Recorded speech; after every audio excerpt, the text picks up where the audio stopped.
go. Time to make it happen. I think yesterday was very beautiful. Yesterday was great. We had a very good show yesterday. Yeah, I got to thank Victor for coming by. Victor made it happen. And I'm very grateful for that. Because, when we sit down and talk like this, things happen. Perspectives are ahead. Now you can see that I'm not the only one speaking and I'm not the only one having certain view. That the views can be like we can be all looking at the same thing, but we can all see from different angles. And when we both see stuff from different angles, it's more understandable. Because if I'm the only one speaking, it's like I'm not making sense, or maybe I'm being biased or something.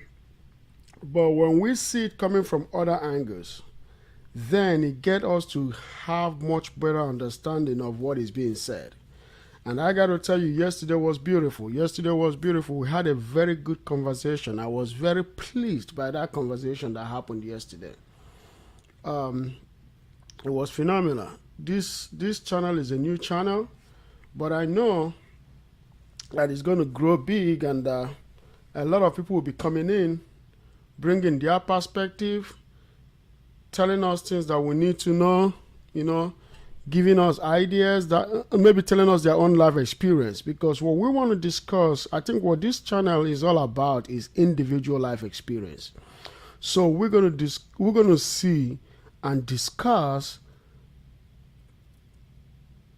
have people's opinion, but also facts most of the times. Be more logical in what we say, so that way we don't get people confused. But yesterday was full of facts, full of logic, and I really liked it. Even the comments were good. I liked the comments, But I hope that today will be better than yesterday. Today's conversation will be better than yesterday. So the theme of today's conversation is a modern woman right for a businessman?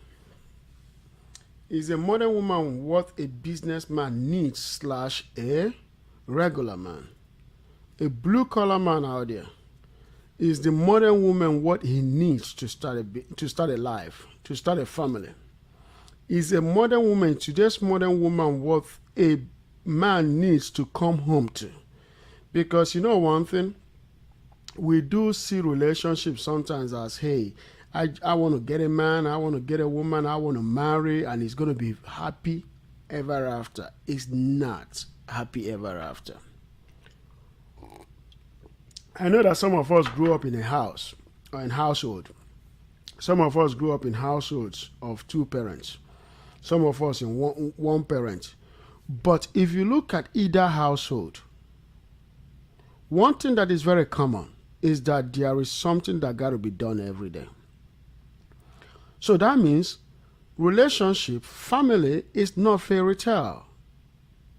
It cannot be fairy tale. It's not what you think it's going to be, or what Disney World told you is going to be. No, it's not. Family is about duty. It's relationship between two people at first. Two people of different backgrounds, of different upbringing, of different experience, coming into a roof and signing a contract, taking an oath of performing their duty, performing their husband duty and wife duty, not all, and wife duty, performing the husband duty and performing the wife duty. So the husband duty is what? To protect and to provide. But the way it's usually put is to provide first and to protect. There is a logical sense why this phrase was put as first to provide and second to protect. Meaning that as a man, when you step into a family, when you step into a house that belongs to you, you establish your authority, your masculinity is visible in that house. Your presence is what puts value to that house. Because without your presence as a man, there is no value. A lot of people might disagree with me, but there is no value when a man's foot has not stepped into that house. When a man's name is not plastered on that house, there is no value to it. Because what happens is that when a man's name or a man's authority is pasted in a house, there is a kind of prestige, like there is an overwhelming sense of belonging to the kids that are born in that house. It's majestical. When a man's presence is felt in a house, it is majestical.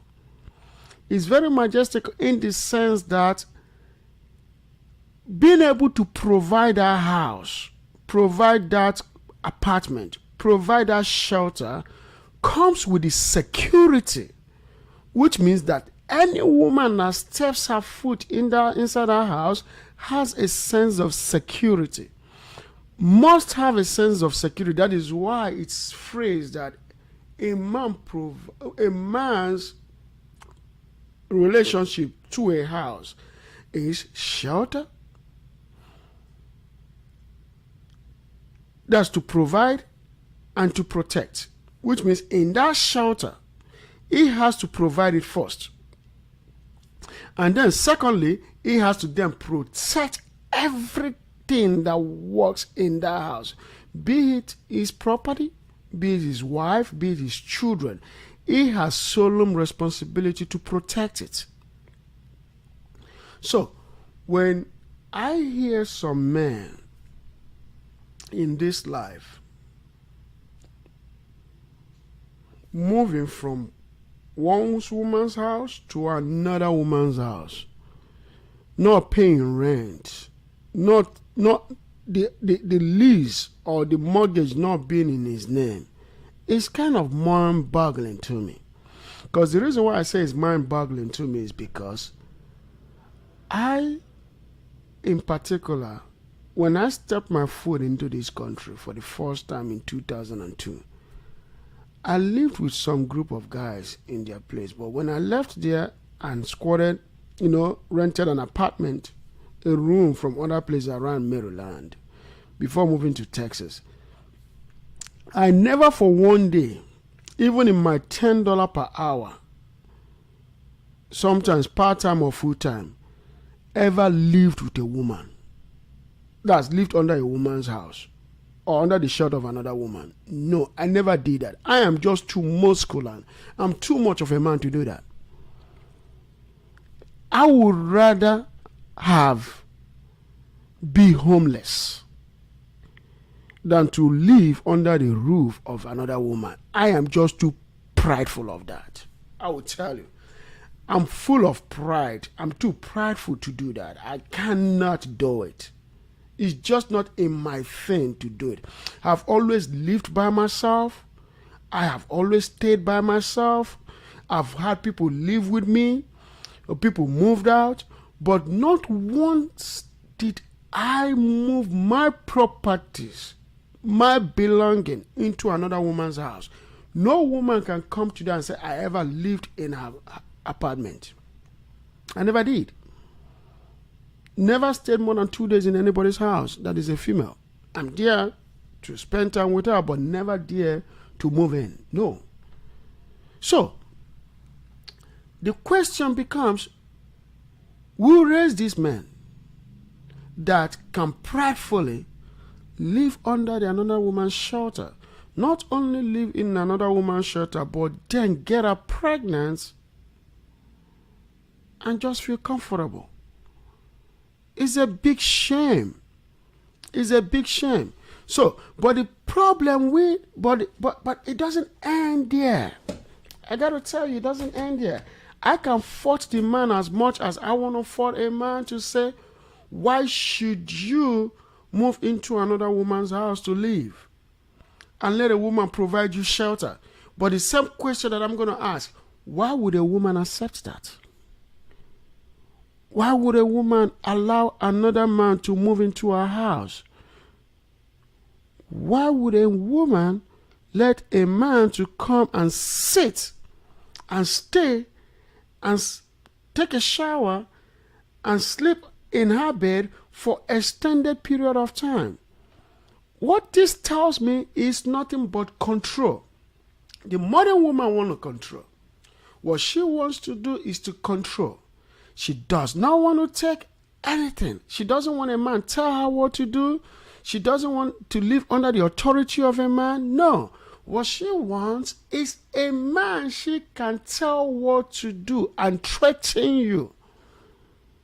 It's very sad. A man shouldn't threaten a woman, neither should a woman threaten a man. But as a man, you shouldn't do that. And as a woman, you shouldn't even accept that. I am of the opinion that a woman should never live by herself.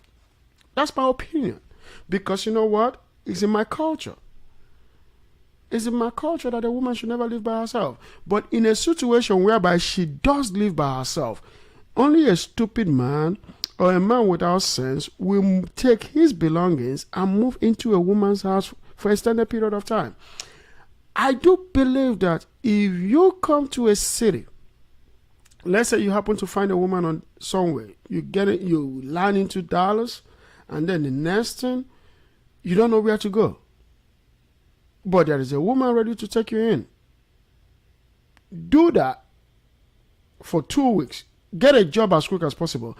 A month after getting a job, run. Go and live by yourself, but let her know that you are not going to stay here, that you want to live by yourself, but she can move into your house and live with you. You shouldn't live in a woman's house. A man shouldn't do that, period. And then I ask myself, who are these women that are being raised that you can allow a man to live in your house? Apart from the fact of being controlling, why should your parents even allow that to happen? Why should your parents be okay with a man moving into your house? Because two things will result. Either you guys break up short time, or she gets pregnant. And when she gets pregnant, it goes downhill from there. Because she's going to end up having more, or he's going to leave for another. And then what she's going to say is that men ain't shit. I got a bad news for you. It's the man that you move with ain't shit. There are a lot of men out there. 54% of black men in America are single, childless. They live on their own. They don't live with any woman. So, but you have about 10% of men out there that don't live on their own. They move from one shelter, they move from one woman's roof to another woman's room whenever they get kicked out. They're moving from one house to another. They're moving from one house to another.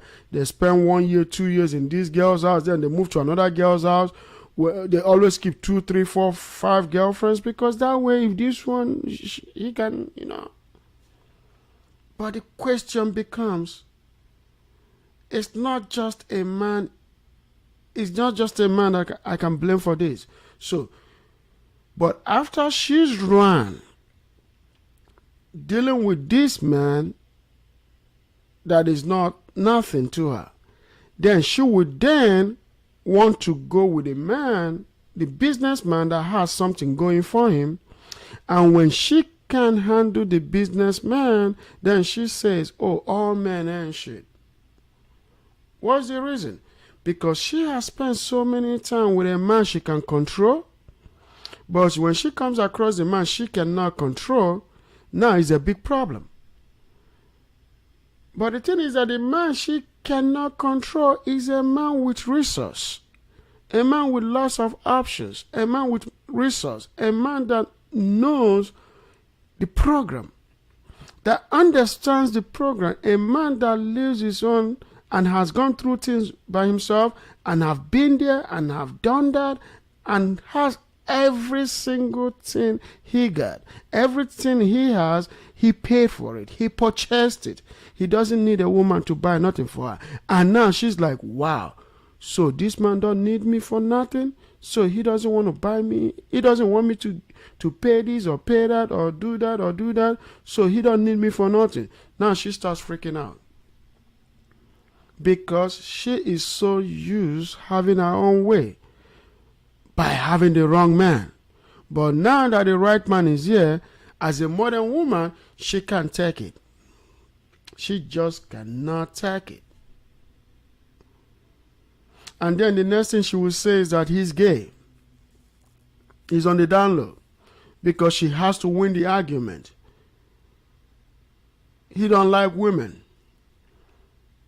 He like men. Do you know how many times I've heard that when I was growing up? When I was in college? I know certain girls that would tell me that, oh, that they're not the kind of guy that I would deal with. You know? That they like him hood and tough. And I'm like, I'm a college student, man. I can't do that. I don't want to end up in jail. She won't say, no, I understand you don't want to end up in jail, but I like him tough. I like him hood and wretched. It didn't make any sense to me. But then when I see the same girl deal with a guy that is higher level than her, she will tell me, oh, you know, that guy, he dressed so nice and this and that. I think he's gay. I'm like, are you kidding me? You think he's gay? So, you see how disrespectful people can be when things don't go their way? So, it's just so much control. And then sometimes I will hear women tell me that, hey, he doesn't have what I need. And then I ask her sometimes, okay, what do you need in a man? They will tell you all the qualities. He got to be 6'2". He got to be handsome. He's got to have a feminine touch of him. He's got to be masculine. Man, the list are like 10.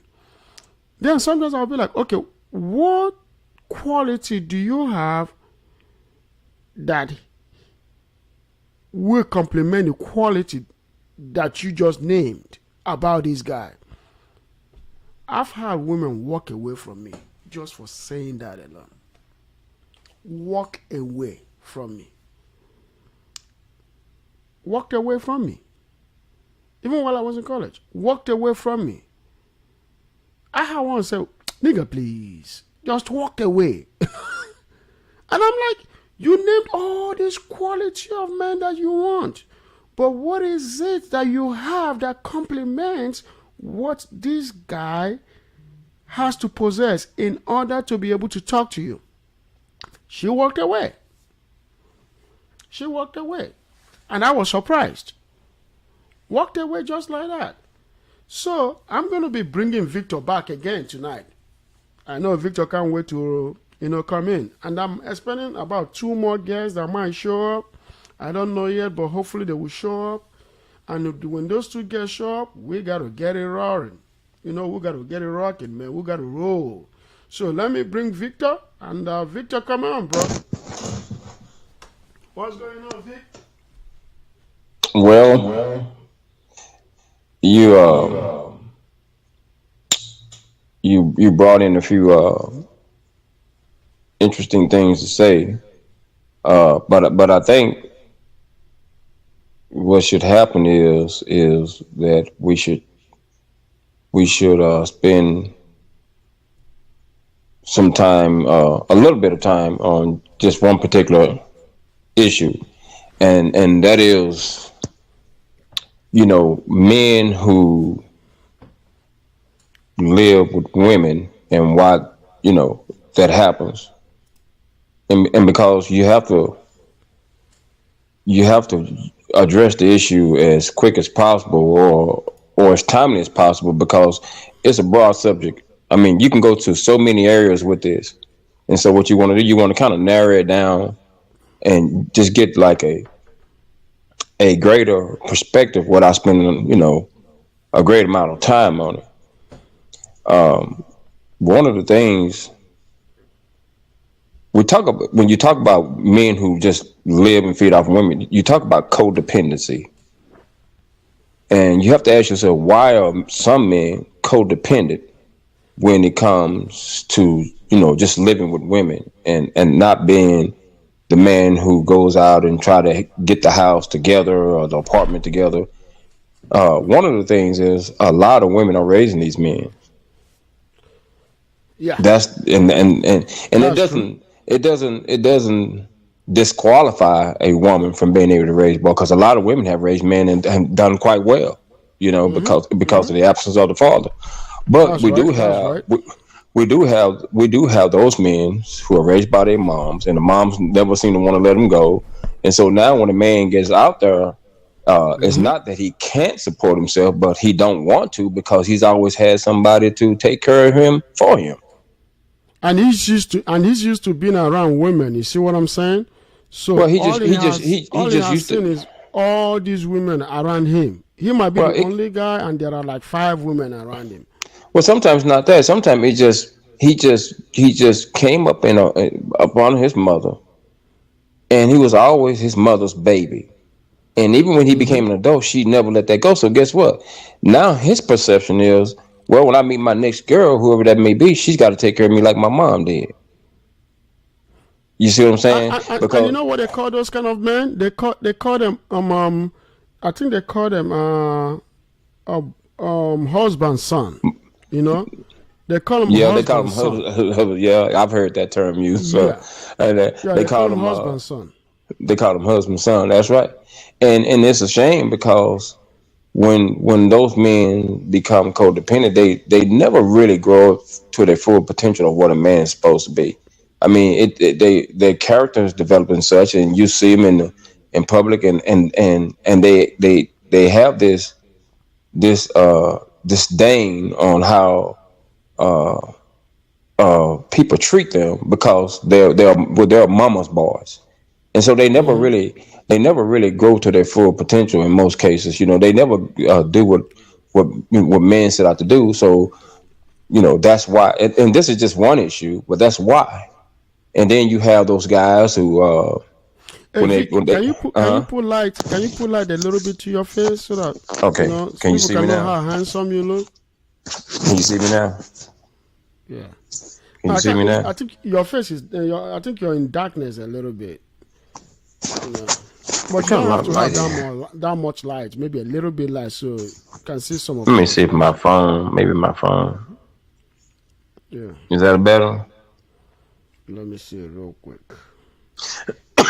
Because if I don't, I Just have to maybe. turn on the light I have to turn on the light in the living room. Hold on, let me just turn off the Okay. light and turn on the light in Okay. the living room. Oh, okay. Now you're more in a much better place now. Well, I had to turn the light off in one room and Oh, okay. Yeah, much better. okay. So Yeah. the other situation that you have, you have a lot of guys who may have been in prison, and they come out and they have nowhere to go. So their objective is to find whomever and whatever that would let them lay their head on, and this is where the woman comes into play. Uh, some women are been so long without men, and so what they'll do, hey, they got a body at home, a warm body to lay next to, and they will. I've seen women that would just tolerate almost anything that guy would do just to keep him in that house. And so, in his ideal is, well, she's got the job, she's bringing on the bread. All I got to do is lay some wood, and I don't really have to do much Mm-hmm. He, because, beco- he becomes a sex object. yeah, he becomes a sex object. Also, he just become, he might be somewhat of protected by of the household, but he's his demeanor and his action as a man Mm-hmm. is not that good of a man. He's got a mean streak. He's got a violent behavior because he's got Mm-hmm. a prison mind, and he's got to come out here and into the world and be a man to somebody who just moved him into his place just so they can have somebody in there. And some women would take on that because some women just don't want to be lonely. I've seen it. They'll take care of that man as long as he putting a little wood down, and as long as he's showing up in the man of the house, they will do whatever just to have that man in the house because they do not want to be lonely. But the thing is this: when they can, okay, sometimes they will keep a man like that, and a man like that, due to the kind of behavior that goes in the house, maybe they're having all this violent behavior, or maybe argument, and then she threatens him, because most of the time they're not keeping the guy there just sexually. Remember, to keep the guy there, they have to control the guy. So they're going to provide his cell phone, they're going to provide everything, so they monitor the guy's behavior and everything. That control. And sometimes guys like this, because they're the one driving the car, they got to pick her up from the job and drop her off. So they will end up dealing with another woman outside, because they know this shit will end one day. That this relationship is gonna end. So when that relationship ends, or he feels threatened in that house, he moves to the next one. You see the thing? Because she's threatening him all the time because of that her control attitude. Guess what happened? Now, when he's gone, she's going to be looking for the next prey again. Because this is a predator character. Preying on guys that are coming out of prison. You feel me? Mm-hmm. Because she can go to get a man that has job. Because if she gets a man that has job, she cannot keep him. Because of her character, her attitude. All she's known is that wretched behavior. You can't have a wretched behavior and keep a blue collar man. You cannot do that. A blue collar man will not accept that. But we're talking about those women who's taking on the responsibility of guys who are codependent on women, especially the guys like out of prison.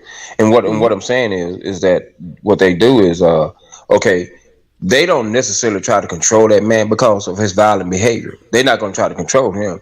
But what they do, they try to buy him. That kind of guy. They try to buy him because I've seen it. They'll pay for the shoes, they'll pay for the clothes, they'll pay for the food, they'll pay for the rent.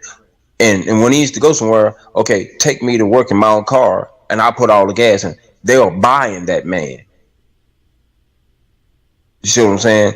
And that's what they do because they can't get a man. Or some of those women just like the ideal, they want a bad boy. They want a prison dude. They want that dude that people brag about or women brag about that comes over there and tear it up. But it's a lot of things that goes along with that prison dude. That mindset. See, they dealing with a guy with a whole different mindset. So they stuck now between, well, if I let this guy go, he might jump on me. He might beat the crap out of me. Now, the women that you're talking about that want to control the man, those are the women that goes after that guy that's a player. That he's got a job. He's a smooth talker. And he can work his magic in the bed, but he's a player. So their job is to try to change him. They want to change that man. That's a modern woman's trend. Modern women always want to. They want modern woman's trend. Exactly. Because what she does basically is this. A modern woman, what she does is this. When she gets him, she has a long list of what like I was saying in the monologue. Yeah. She has a long list of what she wants a man to be. But she's not even 2 out of those 10 or 15 lists. She's not. She doesn't even meet 2 of those lists. But there are those women that go after that guy. They know he's a player. You know why? Because their girlfriends done told them about it. Their cousins have told them about it. Uh-huh. And the best friend done told them about it. Girl, and she believes she can change him. I can change him. Well, you can't change him because that's who he is. I was watching the show today, and the guy, he was going to marry a girl. They just had a baby. He was going to get married, and he just came out and told her, say, you know what? She's trying to change me, just like you said. She's trying to be controlled, trying to tell me what to do. He said, I was going to marry, but that ain't really what I want. And the guy said, well, what do you want? He said, I just want to be back out in the street doing what I was doing. And she was like, I can't believe, we just had a baby with this. He said, you know what? I did love you at first. I did love you first. He said, but you started trying to control me. He said, I don't want nobody to control me. He said, I'm good where I am, but I still love you. Nope, I'm gone. That ain't what I want. I was watching a program, right? So this girl in this program, they asked her, if you have a man, because I think she owns a business. I don't know what kind of business she's doing, but whenever they own a business, they call themselves boss chicks, right? Right. So she owns a business, and I think she makes about maybe 100 and something K in the UK. That's in England. She makes about 100 pounds, 100 and something thousand pounds, which is about close to 150,000 US dollars. So she makes pretty good money. So they were asking her, okay, with this money that you make, if you meet a guy that earns about 70,000 US dollars, which is about 50K British pounds, right? Would you marry that guy? You know what she said? She said, yeah, I'm going to marry him. And then after the marriage, I'm going to, start trying to get to see if he can move to the next level. If he can, we can become a team and then build this empire, build this business. You see the problem? Not every man is that ambitious. That's right. If some people comfortable where they are. Men don't like to team. Men don't like to own business with women. They don't. Nope. That's one thing that a lot of girls don't understand. A man would rather take his $100,000, his $200,000, and go and meet another guy and do business with him than to bring that money to do business with a woman. Some women don't know that. And it doesn't matter how many times you tell her that an average man don't want to do business with a woman. She won't believe that. There are very, very good business women out there. I got to be honest with you. There are good business women that you can meet and do business, and you guys can make a lot of money. Absolutely. Guys just don't like doing that. Guys don't like teaming up with women in most cases. They can, be a business partner. They can give you money and say, go run it. And then they become an investor. But they don't want to step in the game, be on the floor. Especially women around his age. It can be a woman much older than him, you feel me? Mm-hmm. But it's not going to be a woman around his age or younger. He doesn't want to do that. You feel me? Because guys like to be able to do things based on merits. Not based on, if I'm mad at her, she's going to make certain move or look certain way. Now I have to let my guard down. No, men, when you do mistake in business, they want to come right to your face. You feel me? They want to come to your face. They want to talk. They want to be forceful. But if you try to be forceful to a female partner, the next thing, you're going to be accused of being misogynist. That you don't have respect for women. Nobody want to hear that. Or you're gonna come off being too aggressive with them, and because some women, and that's not all women, but some women are emotional, they won't take lightly to that. They might cry during the conversation because when I was in management, I had supervisors above me. They was women, and sometimes just talking to them, they would just start crying, and I would be like, "Well, why are you crying?" I said, "Because I'm sitting here discussing to you of a situation that you had yesterday, not me, and I'm just trying to figure out how I can help you and how we can solve it." And she couldn't tell me why she was crying. Well, what she was, but I don't know what is that. But the thing that I know in particular is that so that's one thing that men don't like. That's why men, when you say, "Oh, I'm going to marry this guy and then we're going to build this empire," it's like, no. In his mind, it's like, I'm not building an empire with you. You see, some men, they earn $50,000, right? They earn $60K, they earn $70K. That's all they just want to earn. Let me give some women some credit. There are situations that I've known women that make a lot of money, and they took on a guy that didn't make as much money, and they didn't dog him out about that. Matter of fact, my ex next door neighbor, she was a doctor, and the guy that she ended up getting married to, after her first husband, he only made about $40,000 a year. she didn't care, and she just told me. She said, "You know what? As long as he's a hardworking man," she said, "because good men are hard to find. As long as he's working, he's a hardworking man. He's got a job. He take care of business." She was fine with it. There But was another young lady I check know. this. She's a traditional woman. She's a traditional woman. I'm talking about modern women. It's two different Yeah. things. A traditional woman Well, will that's why I do said that. let me get a credit to some women. That's why I said some Yeah, women. Not all yeah, women are like that. I met yeah. I knew another lady like that that you know she made more than her husband, and she was fine with it. You know what I mean? She Hmm. didn't dog him out, and she just said she told me she said, well, you know, I take what he got, I put it with man. We just gonna build together from that. But guess what? That What's is the that? thing. Do you know how many times I've had that conversation with some girls? I'll be Hmm. like, okay, let me tell you something. Because some girls will be like, oh, if I can have this, I'd rather be single. If I can have that, I'd rather be single. Then I ask them and say, why would you want to be single if you bring 100K home and you paying 100% of the bill? And you gotta come home, you gotta cook, you gotta eat, and there is no money in your house. Your bills are paid every month by yourself, but you bring in 100K home. Do you know mathematically what is gonna be when another man comes into your house and he's bringing 50K or 60K up to 100K?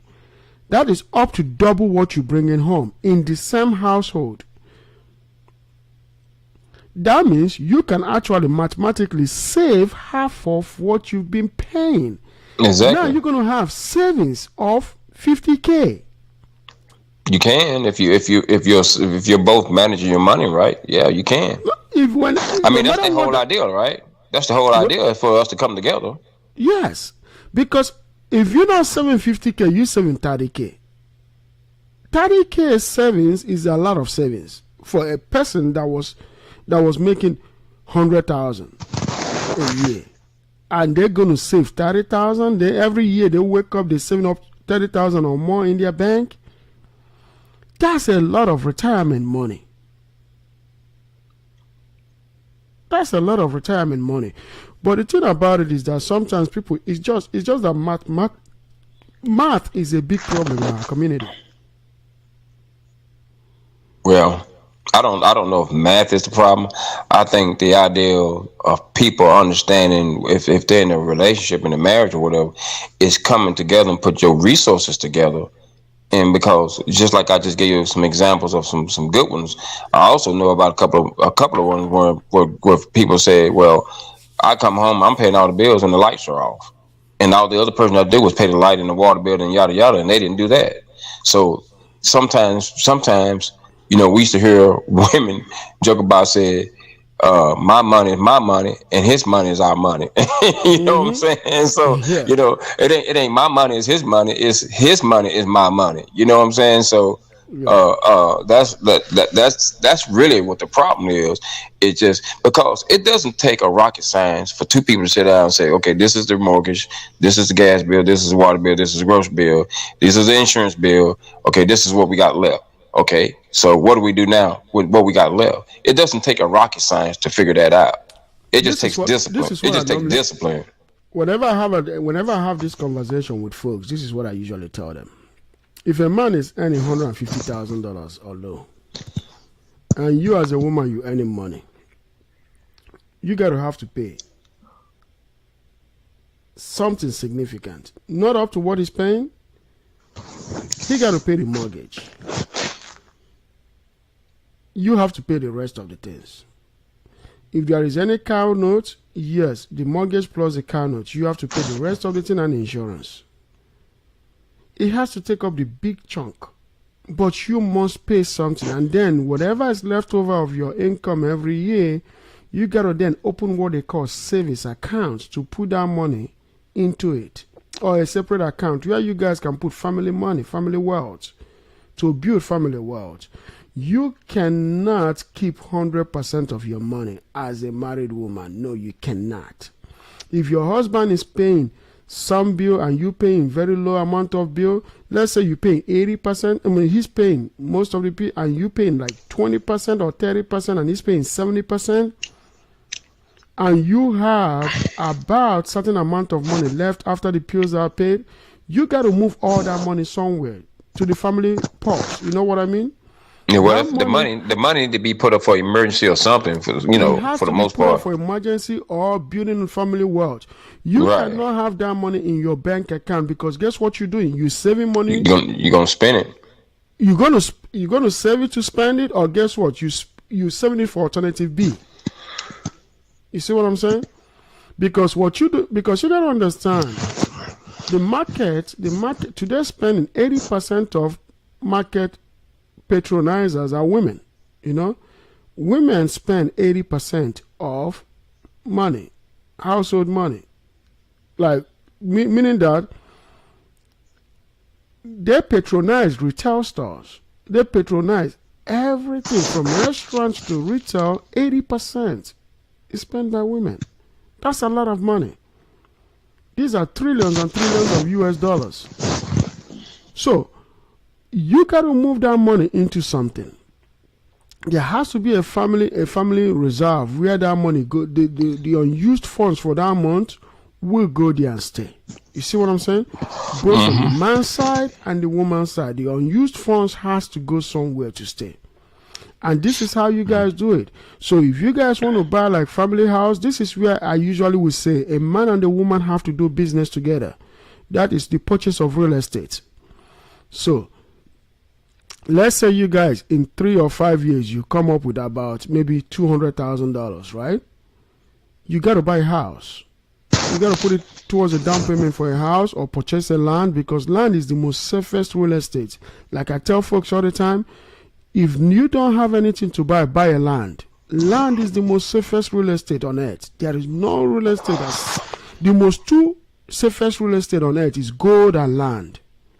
Because gold cannot perish, land can never perish. Those two things are the most safest real estate. The most safest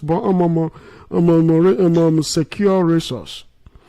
So I would say to them, put money there, because if you look at the way today's economy moves, when you have a real estate, one real estate is anywhere between 500,000 and 1 million, depending on where you live. So that is a retirement money for somebody between the age of 65 and the age of 75. You see what I'm saying? Now you need a second real estate. The second real estate is for between the age of 75 and 85. Now you need a third real estate. The third real estate is between the age of 80 and 100. Because now, due to the advancement in medicine, right, we humans tend to live longer. If you're going to rely on your 401k to be able to live comfortable after 65, you are not serious. You see what I'm saying? The individual is not serious, because the reason why you're not serious is because 401k will not be enough to sustain you. You can lose your 401k. Like, you know, a lot of people losing their 401k now. Is going right now. A lot of people are losing their 401k. Yeah, they're losing their 401k. My sister told me she lost 30 grand on 401k. Okay, if you lose 30 grand on 401k, that means no matter how much the amount that is there, you still need to go to vacation, because at the age of 65, you still have to go places. You want to travel around the world. You want to still maintain your lifestyle. So from 65 to 78, most people still maintain the same lifestyle. You see, right? But once you start coming into 75 to 80, now there is a huge decrease in lifestyle. So between the age of 65 to 85, which is 20 years, you need about $2 million to sustain yourself. An average human being needs $2 million to sustain himself at inflation of 2.5%. So if the inflation is about 2.5% over the next 20 years for somebody the age of 65, that's a lot of money that you have to have. That's a lot of money. Okay. I remember my cousin retired. He was in Nigeria, so he worked for the federal government, then he retired. As soon as he retired, when he was about to retire, he told me, hey, Alex, guess what? I'm going to retire and then I'm going to come to America and then I'm going to buy a house and just chill with my kids. And I'm like, how old are you again? He says 62. I said, let me tell you something you don't know. When you retire at 62, right? By 65, all your money is gone. Because you have a high lifestyle. What you got to do is to go back and start looking for source of income. Buy properties with all the money you're going to have in retirement. Buy properties with them. Make sure you secure properties, and then put your law career. Put it into use. All those people that will be coming to ask you questions, you know what you're going to do? Charge them fees. You feel what I'm saying, Vic? He was trying to retire as a lawyer, and people are going to be coming to him asking for counseling, and he wasn't going to charge them. No, he can charge him. He can charge him illegal. He can charge him a small fee. $50, $25, $100, $200. I'm like, you can still represent these people. You're just retiring from the government. You can start a new law firm. You can even start a property law firm to represent property owners. You can start a business law firm to be a litigation lawyer. These are things I told him. And you know what my cousin did, bro? What's that? A year after retirement, he almost, half of his money was gone. He went right back. Then he went right back, opened his own company, and now he's back being a lawyer again at 64. Because I gave him that business advice. I said to him, no, you're not coming to America to buy a house and retire. No, you got to go back to work. You're still a young man. You have a lot of money to make. But at the same time, now you are making money to spend. Build relatively low amount of that money. Buy lots of property for yourself so that you can sell those properties when you go broke. Whenever you go broke, you sell properties. Whenever you go broke, you sell properties. So you don't have to ask people for money. Because at your age, when you 60 something years old, you're asking people for money to pay them back. Most people will not trust that you're going to pay back. But if you sell a house, you have $500,000 in your pocket, right? Yep. $500,000 is almost 7 years. It takes up to 7 years to blow $500,000 at today's inflation.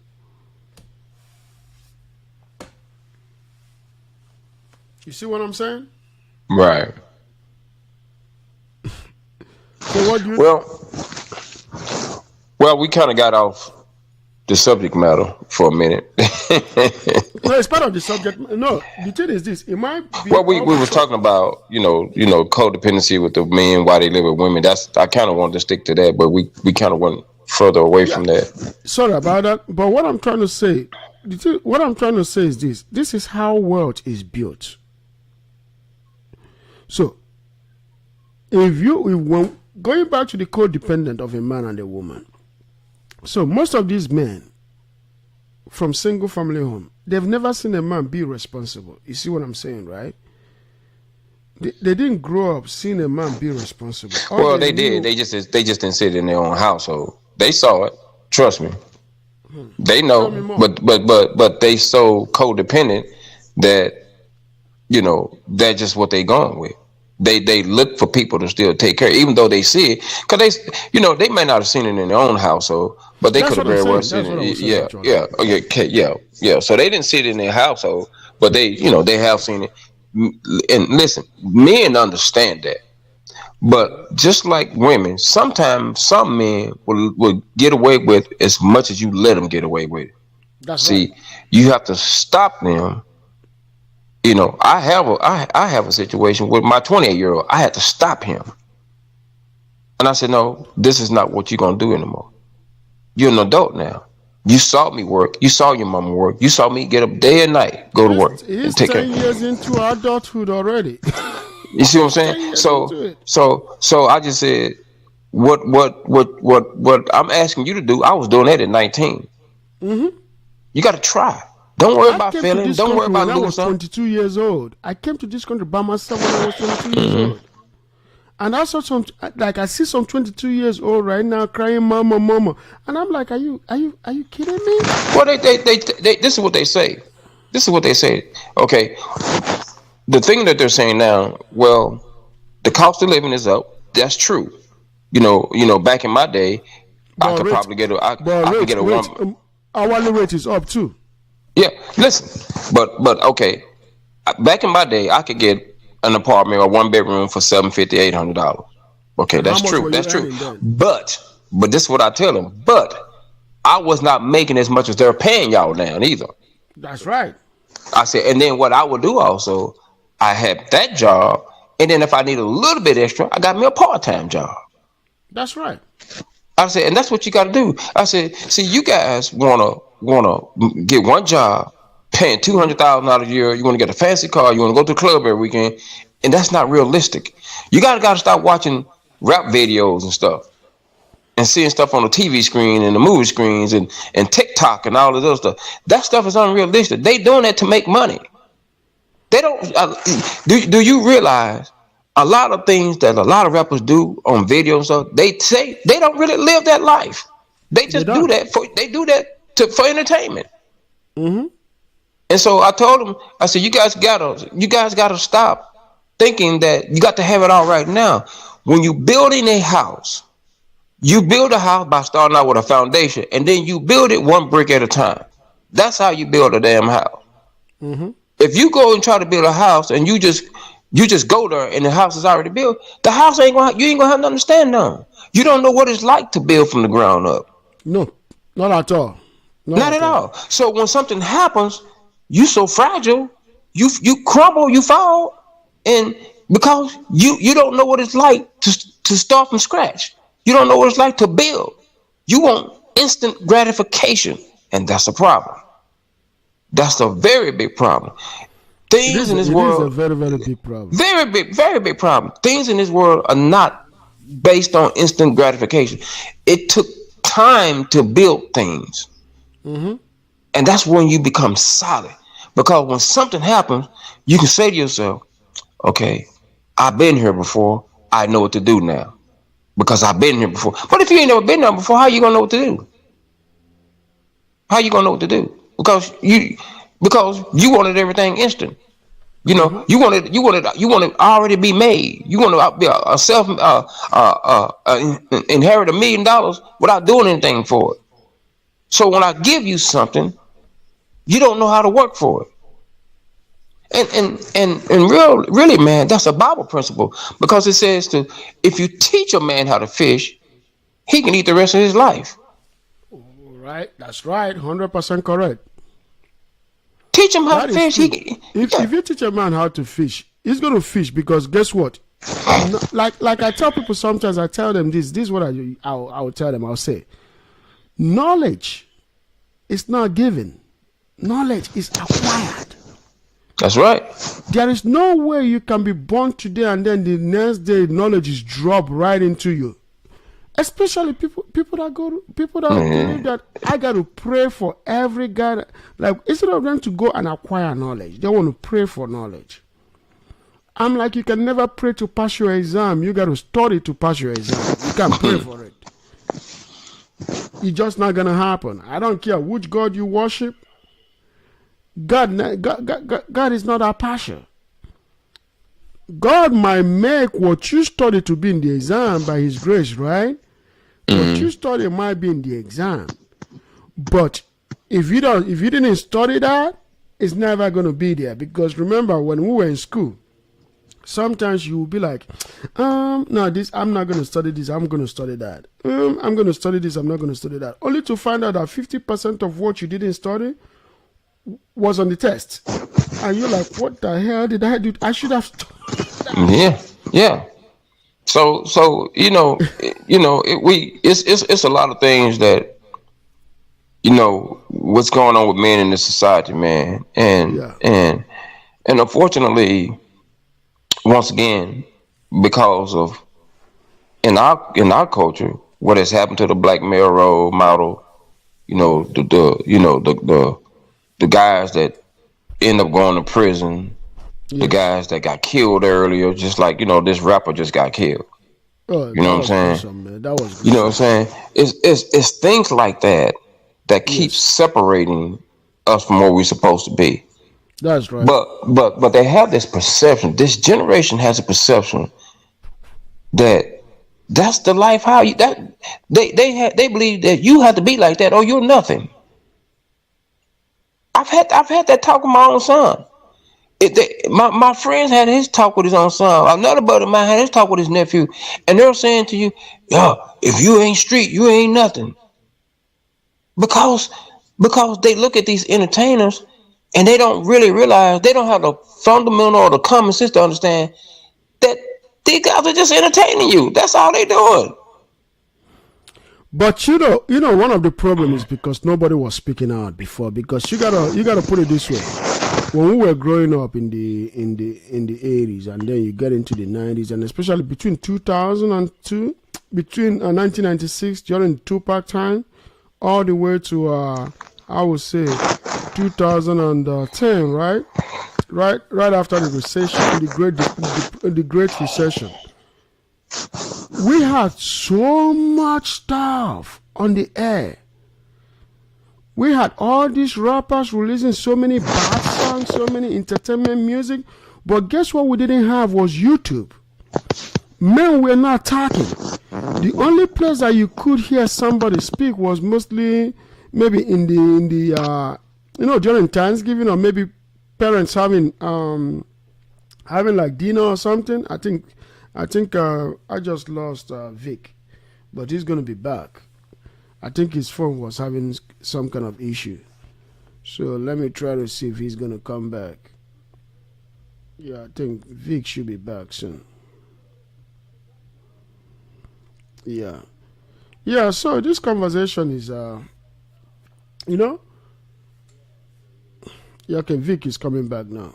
Sorry about Let me that. try. I lost my internet connection or something. No problem, I got you. Uh, Yeah, so if you see during those days when we were like dealing with all these stuff, and nobody, there was no YouTube. People, the only way people could have this conversation was at the dinner table.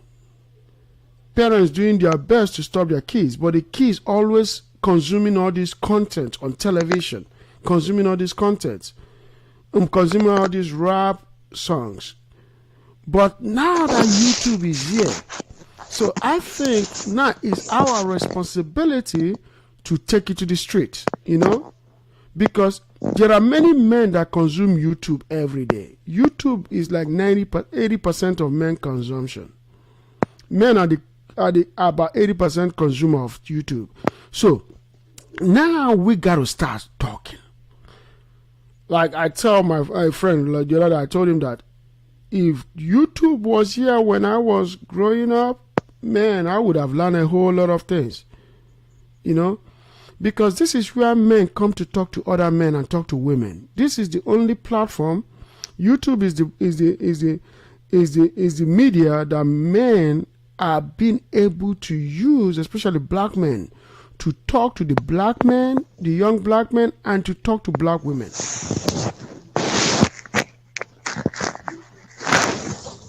You see what I'm saying? right. I'm listening to you. Yeah, so if you look at it this way, yes, I got what you're saying about what has been going on, the rappers saying all these things, but the rappers have been in the air for almost 30 years. It's not. You can't blame it on them because No, a no, no, lot no, of I hip gotta hop. blame it on Yeah, them. These guys, no, I gotta blame it on them because but not always. no, bro, to be honest with you, I might disagree with you on this one. Do you know how many of my friends that got killed? Do you know how many of my friends that were messed up just because they all want to be like Tupac? They want to be all these gangster rappers. You know what I'm saying? Yeah, I I lost understand. I lost friends that I'm very, very qualified to blame it on the rappers. But what I'm praying today is this: the rappers have to tune it down, bro. Well, that's what I was going to get at. Because here's the thing: a lot of hip hop we hear is what the industry is demanding that the rappers make. Because if they don't own their own label, if they don't own the rights to their own songs and their own record deal, the industry would not play them unless they play demeaning songs, gangster songs. Now, when rap first came out, now if you remember, like I remember the days of NWA, they came out to spread a message, and what they were saying is this is what's going on in our neighborhoods. And mostly police brutality and all those things, it was police brutality, it was gangs, drugs, and it was drugs, yes, and stuff like that. And they were saying this is what's going on in our neighborhood. And they were saying we don't understand this because we're not bringing any of this stuff in our neighborhood. We don't bring the drugs, we don't bring the alcohol, and all this other stuff. And when the gang started, you know how our people do. Our people take something and change it. When gang started, do you know they was not when the gang started? Do you know they were not meant to be what they are today? Not at all. Not at all. The Crips was people who was helping the poor people in the neighborhood by feeding them, getting them medicine, helping pay their bills and all that. But they flooded the neighborhood with drugs and they turned it around. When you listen to hip hop, I in most cases don't care about a lot of it nowadays because I grew up listening to what was the meaning in the song. Okay, and that's what there was always messages in the song. But once again, the industry, Alex, I saw a video about 5, maybe 10 years ago. They had the people that own the music had a closed door meeting. Dang. And they said, and there was one of the hip hop moguls that was invited to the meeting, and they said that their agenda was to make gangster rap and all this other stuff to exploit what was going on with the black people in the music in the neighborhood and to make the money. And they all was on board. And the guy said, I was going to walk out, but the people told me, the guy that with me said, hey man, don't just leave because these people have you killed. Said that they were going to kill this dude because he didn't agree with him. That's right. So he had to wait to leave, and he said he had to act like that he was on board. And then when he got out to try to expose him, they tried to shut him up. They wish and the problem is our people who are poor, they're selling out, man, because they tired of being poor, and they want to say, hey man, I'm trying to get out the hood by any means necessary. Even if I got to put my feet on your neck, I'm going to get out of the hood. I don't care about you because I'm in the gutter, I'm in the slum. My kids are like this, my baby mama like this, my mama living like this. So if I got to sell you out, I'm going to sell you out. And then Chuck D said this today. What they're actually doing, they're not just they're digging the hole, they're standing and digging the hole under them. You see what I'm saying? Oh yeah. Instead of getting better, they were actually making it worse. And then Chuck D came out and said today, he said, man, we're gonna go back out and try to put the message back out there again. This is the same thing Chuck D and them group was singing and rapping about back in their day, this kind of stuff right here. Yes.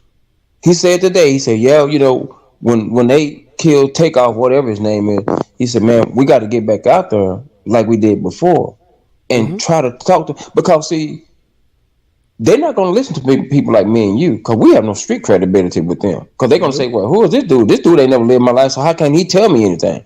They're going to listen to people like Chuck D, They're gonna listen to former gang members, former prison mates. They listen to those guys because those are the guys that they follow. Those are their And so, heroes.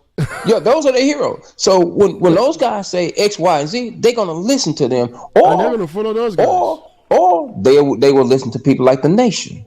See what I'm saying? You know, Jim Brown said this in a movie a long time ago. It was a little old Yeah.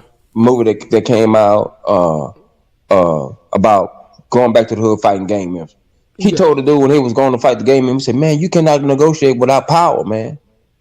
He said, "You cannot negotiate with nobody, with these gang members and people if you ain't got no power." So I'm telling you, it mean you ain't got no power. We can't go tell them people nothing. No, you Because can't. they don't respect nobody unless They're they gonna got be like, power. they're gonna be like, who the F do you Exactly. think you are? Or they gonna pull a gun out on you. Or they put a gun out. Yeah.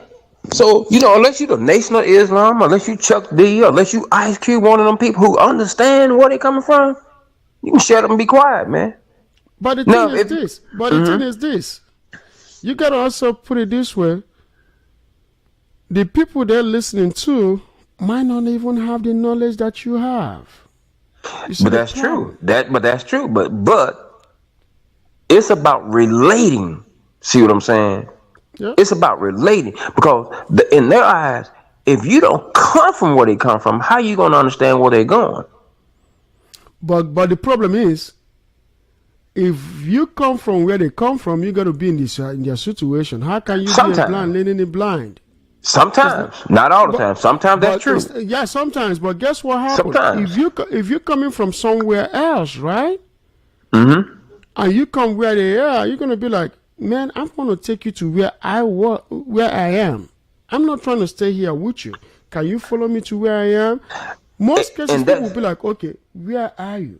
I want to follow And that's you where you if are. they're willing to listen. But they are not willing because they believe that you got to be hood to take me out You of got to the be. hood. Once again, you got to I'm be not somebody gonna that be hood with to it. take you out of the hood. I'm gonna still be hood even when I'm Once out of the hood. again, you got to be somebody with power or some kind of platform, like a large platform that everybody listens to. Like everybody. You know, as crazy as people say is, people listen to Kanye.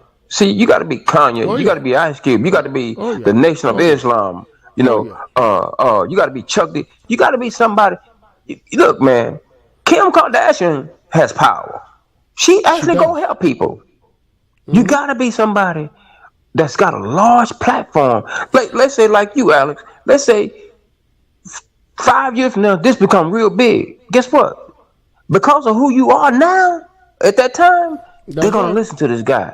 Now you can walk in dressed in all white and say, "Hey, man, let me talk to you about what you're doing."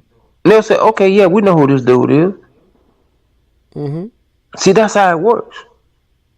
It's got to start from somewhere. And with me and you on our level, we can probably go to the school and sometimes talk to the younger generation. You know, the guys who sometimes they're in the 8th grade and under. We can start there. Sometimes we can talk to the guys and the kids in the neighborhood. That's where we can start. They see you every day. You know, sometimes you can start there. You don't know, you talk to the small kid.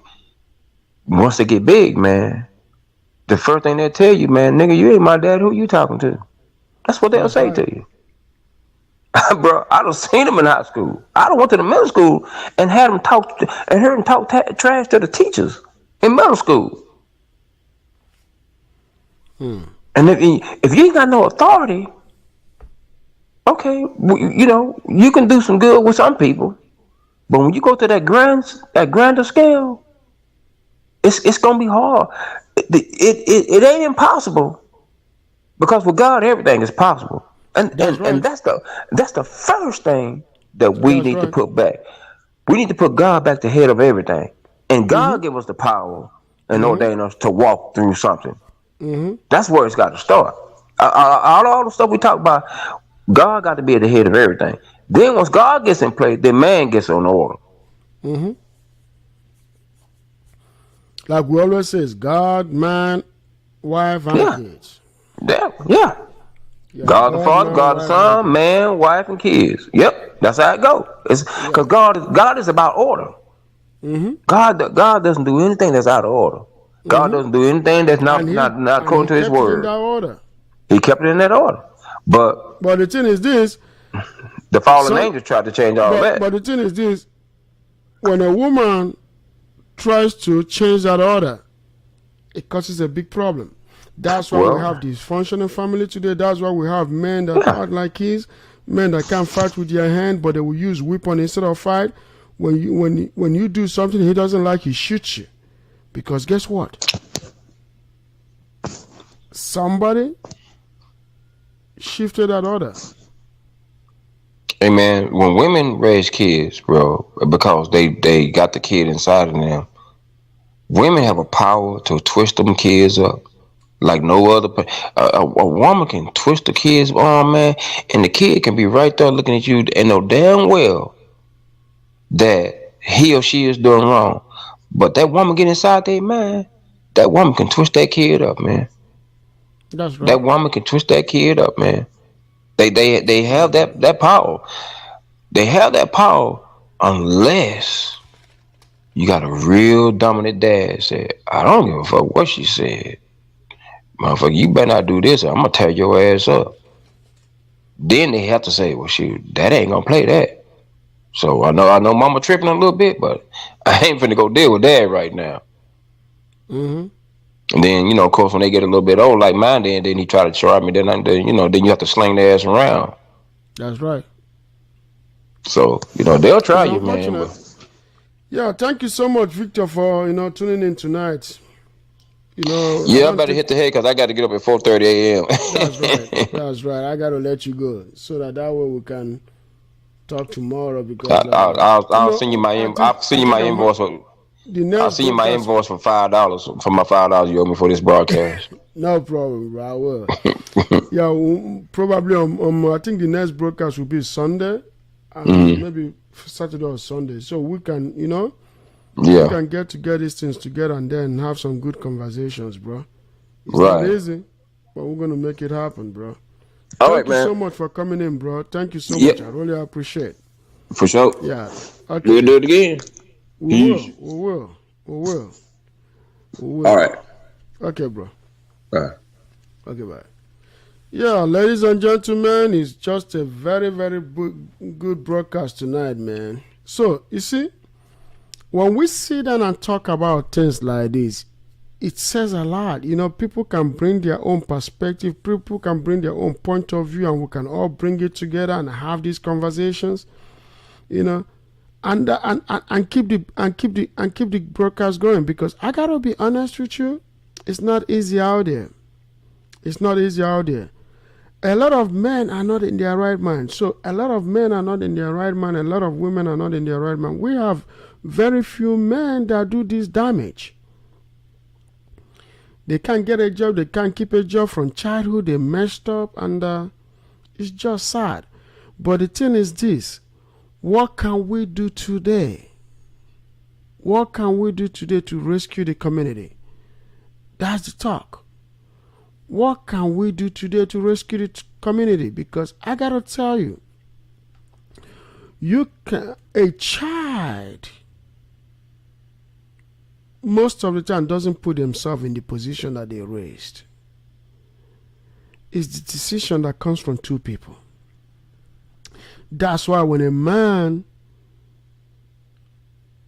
wants to choose a woman, he has to be careful the woman is bringing into his family.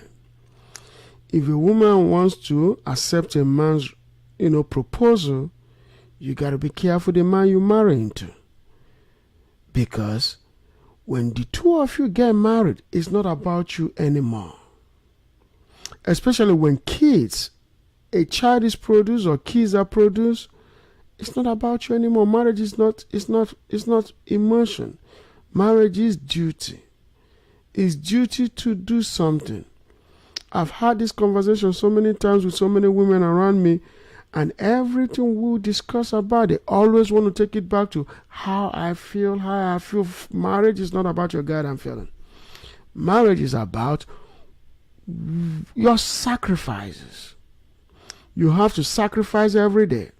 Put your feelings aside. Set aside you do, because most of the women that I talk to about things like this, all I hear every time, even with their children or anything, is about me, me, me, me, me, me. She's talking about me, how I feel, me this. I'm not feeling good, and I'm not feeling this relationship. It's all about about them. Then I ask myself so many times, who raised these women, man? When my mom was alive, she had us 7 of us. She went through a lot in my family with 7 kids. I never one day heard my mom say me. That is selfless. I never heard her one day say me.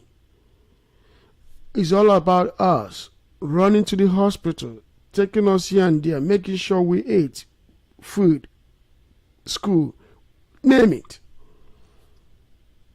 She took care of herself. Beautiful looking woman. Beautiful looking woman. She took very, very good care of herself. She, dressed good, looked good, smelled good, everything. But never one day did I see her always think about her or say things about how she feel.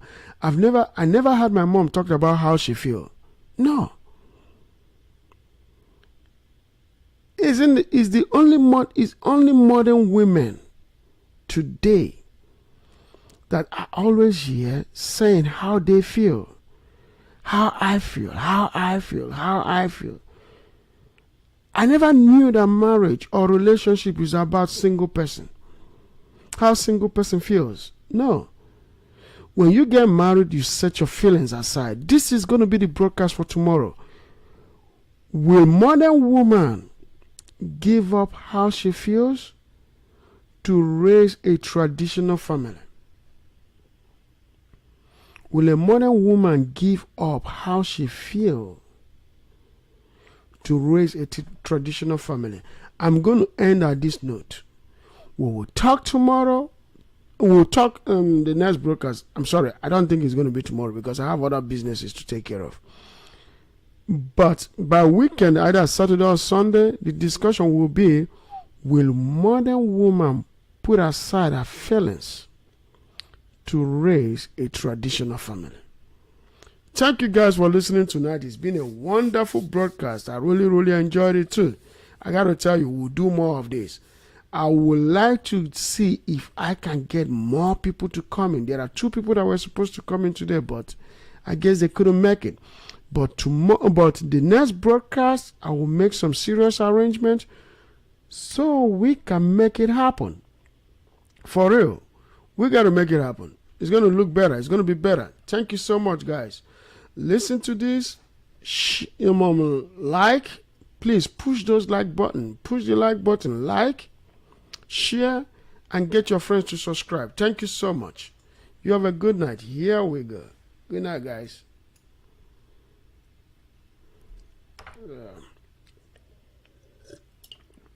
Yeah.